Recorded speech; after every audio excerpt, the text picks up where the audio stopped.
우리의 예배를 기쁨으로 받으신 줄 믿습니다. 아멘. 오늘 우리가 읽은 이 본문 말씀 마태복음 4장의 말씀은 우리가 너무나 잘 알고 있는 말씀이죠. 주님께서 참 육신을 입고 오셔서 십자가를 지시기 위해서 공생의 사역을 시작하시는 그 시점에서 40일 동안 금식을 하시는 내용이 나옵니다. 자, 사역의 클라이맥스는 고난주간이죠. 고난주간에 주님께서 십자가를 지시고 또 사흘 뒤에 부활하시는데, 이 사역의 시작점에 있었던 이 광야의 시험을 통해서 우리가 주님께서 지고 가시는 그 십자가가 어떠한 십자가인가, 그 십자가의 내용을 알 수가 있다는 것이죠. 과연 십자가에서 죽어지는 것이 무엇인가, 그리고 그 십자가의 길을 따르는 우리에게서 하나님께서 원하시는 것이 무엇인가, 그 내용이 오늘 우리가 읽은 마태복음 4장 주님이 받으신 광야의 시험에서 나와 있습니다. 십자가는 물론 대속의 죽음이었습니다. 주님께서 인류의 모든 죄를 대신 지시고 고난을 받으시고 죽임을 당하심으로써 우리의 죄값을 도말하셨는데, 그 십자가 안에는 주님께서 파하기 원하시는 그 인류의 죄의 본질이 들어 있었다는 것이죠. 그래서 주님께서 단순히 우리 육신을 입고 오셔가지고 그 육신의 고통만 받으신 것이 아니라 죄의 사슬을, 우리를 묶고 있는 그 죄의 사슬을 또한 파하시고 그것을 통해서 우리에게 자유함을 주신다는 것입니다. 요한복음 12장에 보면은 내가 진실로 진실로 너희에게 이르노니 한 알의 밀이 땅에 떨어져 죽지 아니하면 한 알 그대로 있고 죽으면 많은 열매를 맺느니라 라고 하셨습니다. 죽어야 살게 되는 줄 믿습니다. 이것이 주님께서 우리에게 보여주신 십자가고, 이 십자가의 길을 우리는 따라야 되고, 그것이 믿음이지 않겠어요? 주님을 온전히 신뢰하고, 이 길이 내 눈에는, 인간의 눈에는 죽음의 길처럼 보이지만서도 이것이 살 길이요, 자유의 길이요, 생명의 길이라는 것을 우리가 온전히 믿고 따르는 것이 바로 믿음인 줄 믿습니다. 그러면 십자가에서 무엇이 죽어졌는가? 우리가 3절에 보니까는 시험하는 자가 예수께 나와서 이르되 네가 만일 하나님의 아들이거든 명하여 이 돌들로 떡덩이가 되게 하라. 우리가 금식을 해보신 분들은 알지만서도 배가 고프지 않습니까? 육신이 연약하지 않습니까? 참으로 금식을 시작하게 되면은 빵들, 요리들이 눈앞에 아른아른거리지 않습니까? 옆에서 누가 밥을 먹으면 냄새만 맡아도 괴롭고, 40일을 금식하신 주님, 너무나 연약하신 그분, 여기에 사단 마귀가 와서 이 돌들로 떡덩이가 되게 하라. 우리가 인생을 살면서 참이 육신에 초점을 맞추고 육신을 위해서 살아갈 때가 많습니다. 육신이 전부가 되는 것이죠. 이것이 삶의 목적이 되고 또한 방향이 되고, 육신에 이끌려 사는 그러한 삶, 이것이 우리 안에서 죽어지게 하는 것이 바로 십자가의 길인 줄 믿습니다. 분명히 주님께서 우리를 인도하시는 과정에서 이 육신의 가치에 맞춰져 있는 그 모든 초점에서 떼어서 하나님에게 맞추게 하는, 영에 맞추게 하는 삶을 사시게 하신다는 것이죠. 계속해서 사단은 우리의 삶의 목적, 삶의 초점을 육신에 맞추어서 살게 한다는 것이에요. 그래서 육신을 위한 구원을 또한 바라보게 하는 것이에요. 육신의 문제 해결, 그것이 구원이 되는 것처럼 우리가 참 하나님의 일이 썩어질 수밖에 없는 그 육신에 초점을 두고 거기에 프라이어리티를 두고 살아가게 하는 것이 온전히 변해서 오직 하나님에게 맞춰진 삶을 살아가야 되는 줄 믿습니다.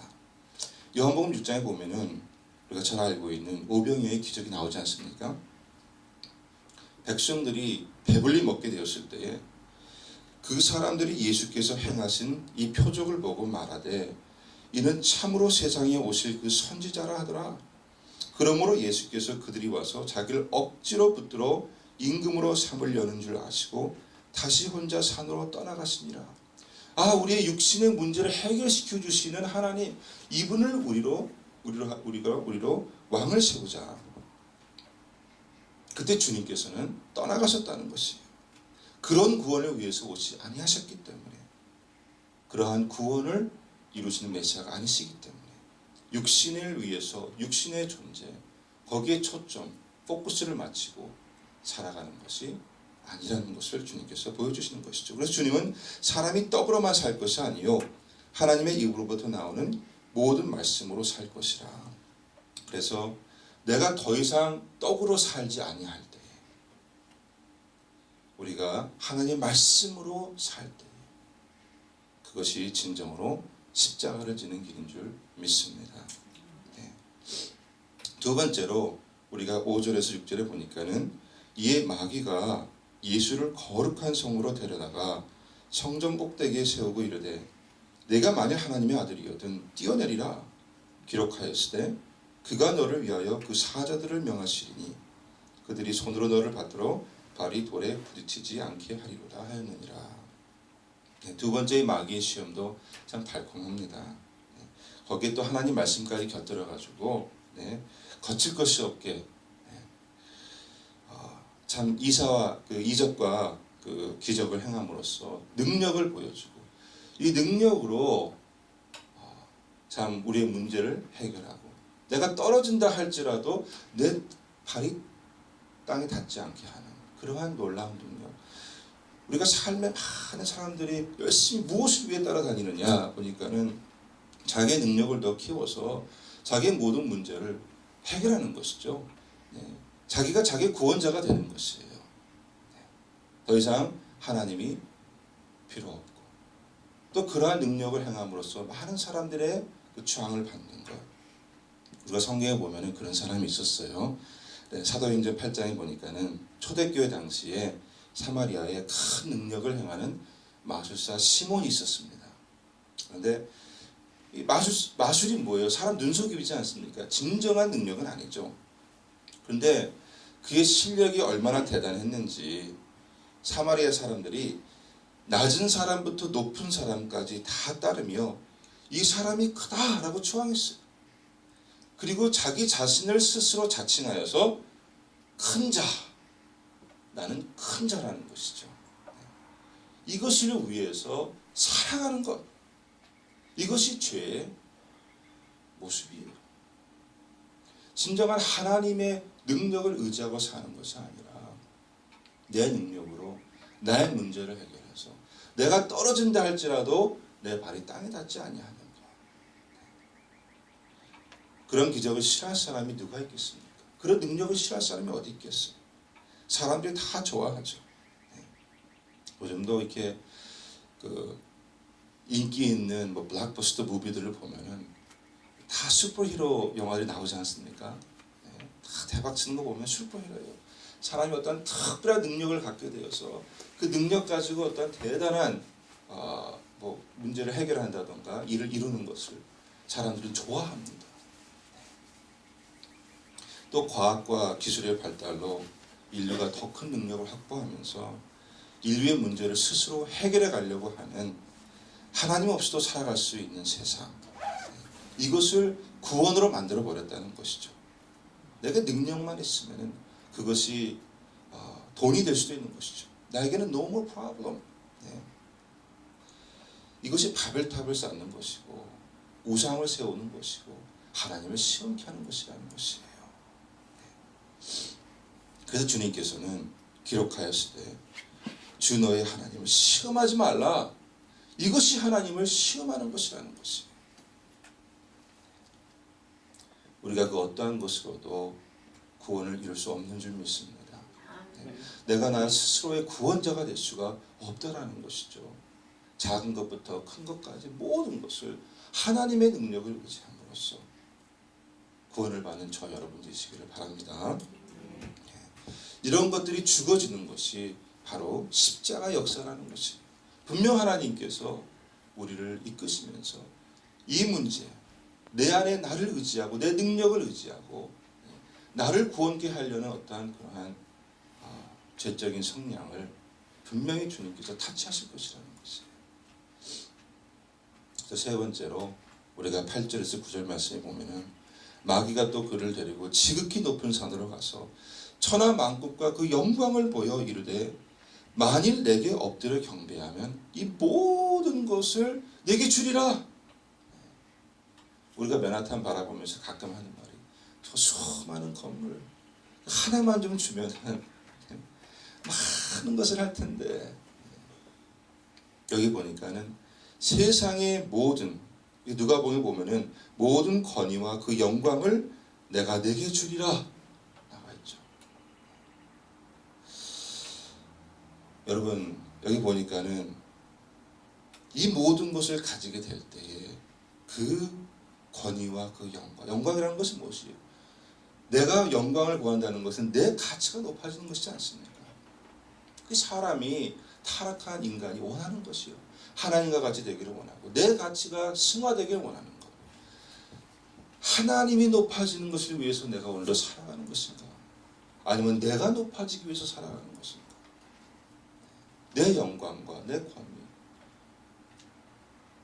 중국에서는 시진핑이 황제가 되었어요. 이제 그것을 또 러시아의 푸틴 대통령이 또 따라하려고 하고 있어요. 미국의 대통령 트럼프도 거기에 대해서 긍정적인 말을 하고요. 여러분 참 사람은 끝없이 높아지려고 하려는 그러한 마음이 있습니다.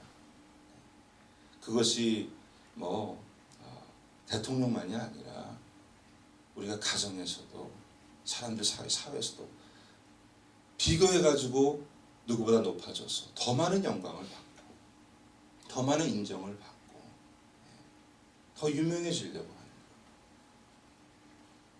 거예요. 여러분 이 모든 것을 내게 주리라. 소유거든요. 사람이 왜 가지려고 하겠어요? 갖고 거기다 내 이름을 붙이면 내가 높아지는 것이에요. 우리에게 중요한 것은 소유하는 것이 아니라 주님에게 속하는 것인 줄 믿습니다. 하나님이 나를 소유하시는 것, 이게 진정한 구원인데 우리는 뭐든지 내가 소유함으로써 이루어가려고 하고, 의도 내가 소유하는 것이 아니라 하나님의 이루신 그 의에 우리가 속한 바 되는 것인 줄 믿습니다. 자꾸 뭔가를 소유하고 내 것을 만들어서 내 가치를 높이려고 하는 이 죄적인 속성들, 분명히 하나님께서 이것을 타치하실 것이에요. 십자가의 길을 가시는 주님께서 그 사역의 시작을 이 광야의 시험에서 그 시험을 이기심으로써 그 십자가의 길을 가실 수 있었던 것처럼 주님께서 지신 십자가는 주님께서 우리를 위해서 이루시고 또한 닦아놓은 길인 줄 믿습니다. 분명 우리가 이 길을 따라갈 때에 우리도 이 같은 시험을 받으면서 또 이것을 이길 수 있게 성령께서 도와주시면서 우리를 메고 있는 죄의 권세가 다 깨어지고 주님께서 약속하신 그 놀라운 자유 우리가 누리게 되는 줄 믿습니다. 우리가 고난주간을 통하여서 이러한 놀라운 주님의 능력을 체험하는 저와 여러분 되시기를 주의 이름으로 축원합니다. 기도하겠습니다. 좋으신 주님 감사합니다. 오늘도 주님의 십자가 참 우리에게 주신 귀한 선물임을 깨닫습니다. 주님께서 승리하시고 가셨기에 우리가 주님의 손을 붙잡고 이 길을 걸어갈 수 있으며, 참으로 주님을 따를 때 우리가 우리 자신을 부인하고 우리의 십자가를 지고 나아갈 때에 주님께서 에베네스 성교의 귀한 모든 성도님들 주님의 승리를 만끽할 수 있는 복된 고난주간이 될 수 있도록 축복하여 주시옵소서. 그래야 이 십자가가 두려운 것이 아닌 우리에게 가장 아름답고 반기는 선물이 될 수 있는 그러한 놀라운 변화가 우리 모두에게 있게 하여 주시고, 오늘도 하나님을 온전히 따를 수 있는 참 제자로서 살아가게 하여 주시옵소서. 예수님 이름 붙들고 기도합니다. 아멘.